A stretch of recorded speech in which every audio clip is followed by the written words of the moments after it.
help Jerusalem instead of thinking about now that they're down and out, I'm going to take advantage of them and all the trade that they lost is going to come to me.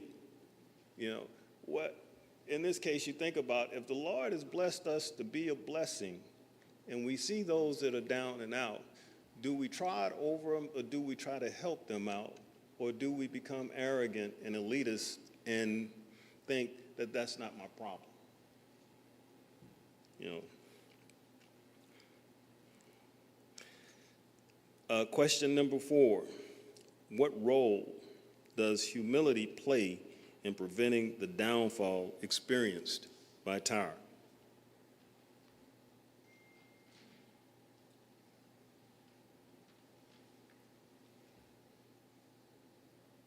As you said, the lack of humility on Mm-hmm. because the lack of humility is why God caused the downfall of Tyre, because they didn't have any humility. So with that, what can we do to maintain our humility, so to speak? What is it that we can do as a people, even as a church or as a country, to ensure that we stay humble or stay compassionate, to help those around us? I mean, if we go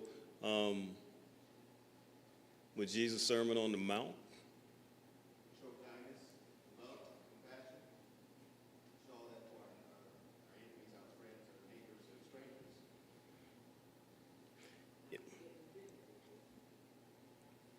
not to forget that we've been there before, to empathize with people, to know that, hey, you know, as the old cliche goes, there but for the grace of God go I.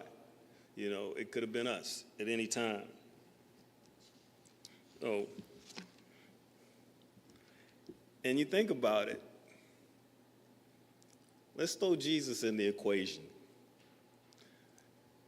At any time when Jesus was going through the process, going towards Calvary, he maintained his humility.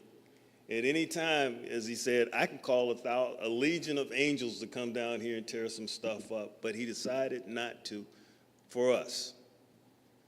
Now, that's a great symbol. And think about this, the humility comes in the fact that you have the power not to be, that you choose to be. Like Jesus chose not to call the legion of angels when he could easily have snapped his fingers and they would have showed up. You know, one man once said one time, the thing about being humble or being kind is having the power to be violent and not use it. Makes sense. You know, if I got the power to do you in and I withhold because I can, that's humility. Of all these things in verse 31, and that's when our outward demonstrations of what? In verse 31, he says, shall make themselves utterly bald for thee and gird themselves with sackcloth, and they shall weep for thee with bitterness of heart and bitter wailing. In the Bible, sackcloth is, you know, what does that mean?